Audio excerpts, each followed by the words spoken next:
पागल हो चुकी है। पागल भाइयों, मैं आपको जान से देना चाहता हूँ, हरियाणा विधानसभा में किसान की आवाज को उठाने वाले हमारे सम्मानित विधायक बलराज कुंडू पे दोनों सरकारें टूट पड़ी हैं।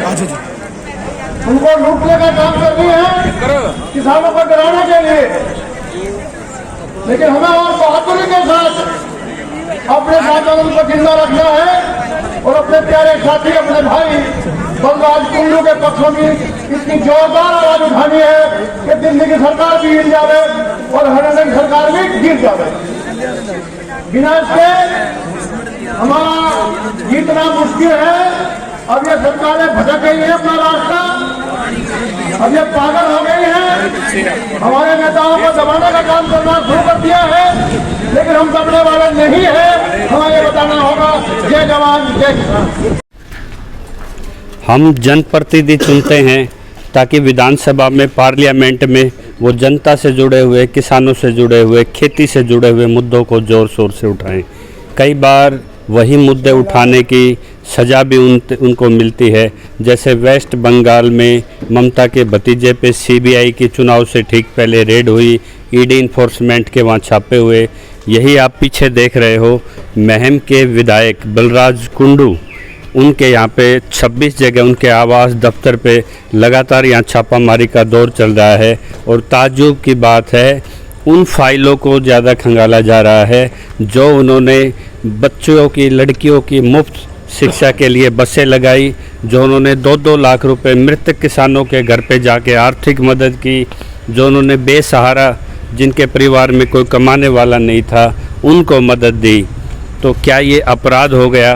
तो आज हमारे साथ टिकरी बॉर्डर से कुछ किसान प्रतिनिधि यहाँ पे पहुँचे हैं। इसकी पृष्ठभूमि अगर देखी जाए आपको, तो अडानी के 8 सिलो, अडानी ग्रुप के 8 सिलो हरियाणा में निर्माणाधीन है, जैसे नौलथा में, बम्बेवा में, भिवानी में। तो जिस तरह से वहाँ किसान पंचायतें हो रही हैं, उनके पीछे जिस तरह से 2017 में CLU की फ़ाइल अप्लाई की गई थी और उसी फाइल को रिजेक्ट कर दिया गया था कि एग्रीकल्चर प्रोड्यूस SEZ के नाम से उन्होंने वो फाइलें लगाई थी। अब उनका ऑफिशियल दावा है कि वो PPP प्रोजेक्ट के तहत इस स्टोरेज के लाइसेंस को लेके स्टोरेज पे काम कर रहे हैं। लेकिन ताज्जुब की बात है कि किसी भी उनकी साइट पे, स्टोरेज सिलोज पे अडानी का बोर्ड दिखाई नहीं दिया। FCI को चरणबद्ध तरीके से ख़त्म किया जा रहा है। पहले उसको 4000 करोड़ के घाटे में दिखाया गया, अब उसके घाटे को 8000 करोड़ कर दिया गया। एक अनुबंध के तहत 127 पूरे देश में सिलोज प्राइवेट कॉरपोरेट के हाथों खड़े किए जा रहे हैं, जिसमें 800 करोड़ का सीधा एडवांस पेमेंट, 45 करोड़ रुपए हरियाणा और पंजाब इसका एडवांस रेंटल देते हैं। लेकिन उसका स्टोरेज कुल 12 से 15% इन सिलोज में किया जाता है। 85% अनाज को सड़ा गला के, जैसे डिप्टी CM के नाना की शराब का उद्योग है, अन्य मंत्रियों के उद्योग हैं, उनमें आज भी उनको ऑक्शन के साथ बेचा जाता है। यानी कि FCI पे डबल बर्डन डाल लिया गया है। अपना भी स्टोरेज वो करती है, और जो स्टोरेज के लिए एडवांस में जो पूरे खाद्यान्न का टेंडर दिया जाता है, जिसमें कांग्रेस के मुख्यमंत्री भी, वो स्टेट भी शामिल हैं, जो उनको एडवांस पेमेंट हर साल रिवाइज होती है और 20 साल का अनुबंध है। तो जो नींव रखी गई थी भूख को तिजोरी में रखने की, रोटी को तिजोरी में बंद करने की, जैसे टिकैत साहब का आह्वान है, वो बार बार कहते हैं कि भूख को, रोटी को तिजोरी में बंद करने के लिए कानून है। तो ये पृष्ठभूमि जब उजागर हो रही थी, तो सफ़ेदों से, आपके नौलथा से, आपके अपना ये गोहाना सीट से, और जिस तरह से बलराज कुंडू ने, 4 कांग्रेस के विधायकों ने भी इस पे अपने अपने सवाल विधानसभा में रखे, और बलराज कुंडू ने इन सिलोज के सारे रिकॉर्ड को रिकॉल करने के लिए ज्वाइंट विधानसभा की कमेटी के लिए हुड्डा साहब, और जिस तरह से निर्दलीय और किसान के आंदोलन को देखते हुए सभी ने इस मुद्दे पे ज़ोर शोर से विधानसभा में तैयारी कर ली थी। लेकिन जैसे सवाल स्पीकर के पास पहुँचे, रातों रात ये कार्रवाई शुरू हो गई। योगेंद्र यादव का ट्वीट सबसे पहले आया। उन्होंने कहा कि एक ही विधायक ऐसा था हरियाणा का जो किसानों की आवाज़ को ज़ोर शोर से उठाता था, उनको इस चीज़ की सज़ा मिली है कि किसानों के पक्ष में वो बोले। तो क्या राजनीति में संकेत दिए जा रहे हैं कि जो जनता के सबसे बड़े सदन है विधानसभा पार्लियामेंट में, क्या वहाँ किसान के मुद्दों पर बोलना अपराध हो गया? क्या अपनी मेहनत की आजीविका के साथ वैलिड लाइसेंस से जो बिज़नेस को स्टार्ट करता है, अपने उस पैसे से किसी गरीब लड़की का विवाह, किसी आश्रित के मृत्यु पे मदद, या किसान मृतकों के घर घर जाके 2-2 लाख रुपए की मदद, और ये मदद तब महत्वपूर्ण हो जाती है जब हरियाणा के इस आंदोलन में कोई वित्तीय प्रबंधन कमेटी नहीं है। जैसे पंजाब संयुक्त मोर्चा के नाम से सारा फंड होता है, तो हरियाणा में जब कोई मदद के लिए कोई स्रोत नहीं था, तो आज उन्हीं फाइलों पे सरकार का जोर है। सरकार को अखर रहा है कि ये निःशुल्क बसें यहाँ छात्राओं के लिए कैसे लगाई गई, कैसे विधानसभा में एमएसपी एक्ट रखा गया। एमएसपी एक्ट रखते ही रिलायंस को, और जैसे आपके हाउसिंग सेक्टर के बहुत बड़े एमबीएस मॉल थे गुड़गांव के, उन्होंने जो सीबीआई ने उन पर जांच करनी थी, उनके काउंटर में जब एमएसपी इन्होंने कानून रखा तब भी उन पर एक झूठी एफआईआर हुई थी। तो आज टिकरी बॉर्डर से हमारे किसान नेता शामली से और महाराष्ट्र के नेताओं ने कहा है कि जब हरियाणा में कोई छोटू राम के नक्शे कदम पे किसान नेता उभर रहा था तो उसके पैर काटने का एक यह प्रयास है। ना आंदोलन दबेगा, ना किसान थकेगा, और ये लड़ाई जारी रहेगी। लेकिन हम अपने दर्शकों से एक अनुरोध करते हैं, जैसे आज दादरी में और करनाल अलग अलग शहरों में जहां सीएम के पुतले फूके जा रहे हैं, इससे कायराना हरकत का जिस तरह से किसान सड़कों पे आके लोकतांत्रिक तरीके से जवाब दे रहे हैं, वो कानून हाथ में ना लें, कोई हिंसक तरीका ना लें, क्योंकि न्याय में सभी की विश्वास है। यदि कोई इस तरह की कोई गलत अप्रिय कोई घटना होती है या कोई झूठी कोई कार्रवाई होती है तो किसानों का क्या रिएक्शन रहेगा, आइए जानते हैं। हाँ जी धनखड़ साहब, आप टिकरी धरने को छोड़ के अचानक यहाँ रोहतक में? हमारा तो एक ही कहना पड़ेगा इसमें कि जो बीजेपी वाले राम राज का सपना दिखा रहे थे ना, हकीकत में तो कंस राज ला दिया इन्होंने। कि अगर ईडी ने छापामारी करनी है तो लिस्ट बहुत लंबी है।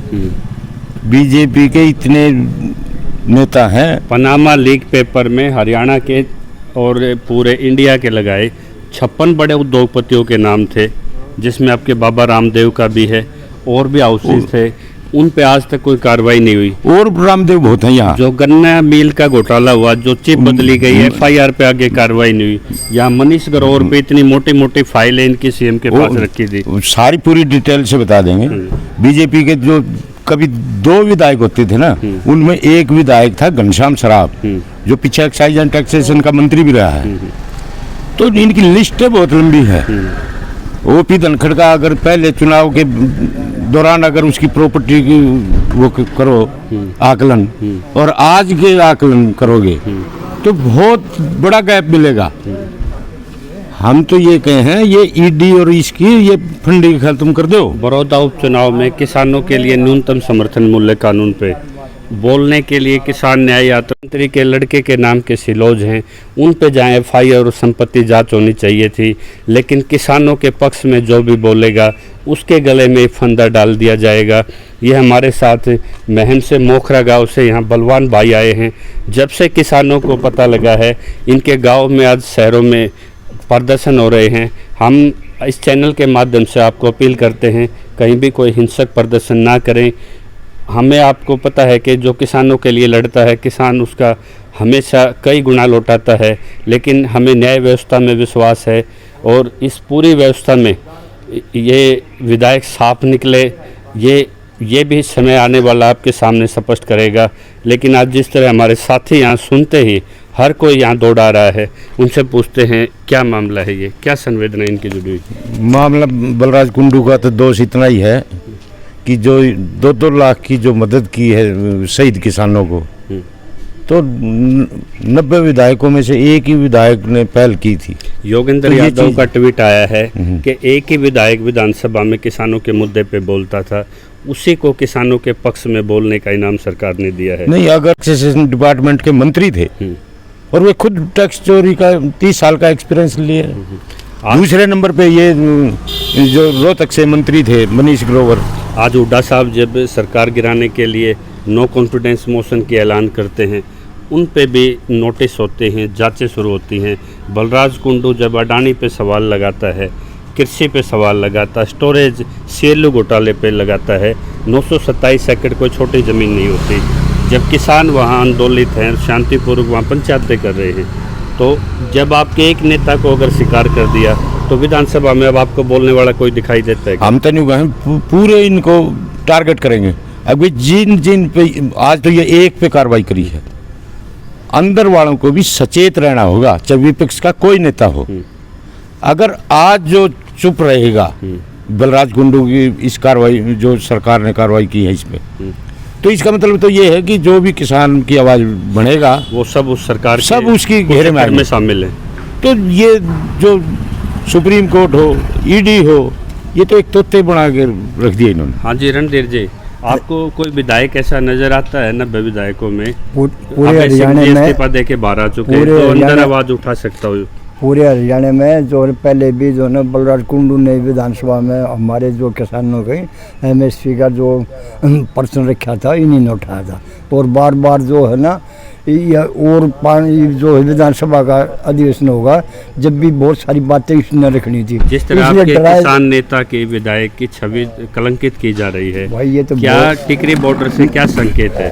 पूरे जो ना पूरे भारत का किसान जो है ना अपने बलराज भाई के साथ है, जो है ना पूरा जो टिकरी बॉर्डर पे अनाउंसमेंट कर दिया है। शामली के किसान राजवीर मुंडेज ने भी आवाज लगा दी स्टेज से। हरियाणा के दूसरे छोटू राम जब ये दबाया जा रहा है और पैरों को कमजोर किया, कुंडू भाई को दबाया जा रहा है। रामदेव कहते हैं मैम की चिंता को धन्यवाद, उनने ऐसे जो विधायक दिए हैं जो कि किसान की आवाज उठाता है पूरे देश में, पूरे भारत में, हरियाणा में, तो इसको दबाया जा रहा है। क्या किसान इसकी निंदा करते हैं?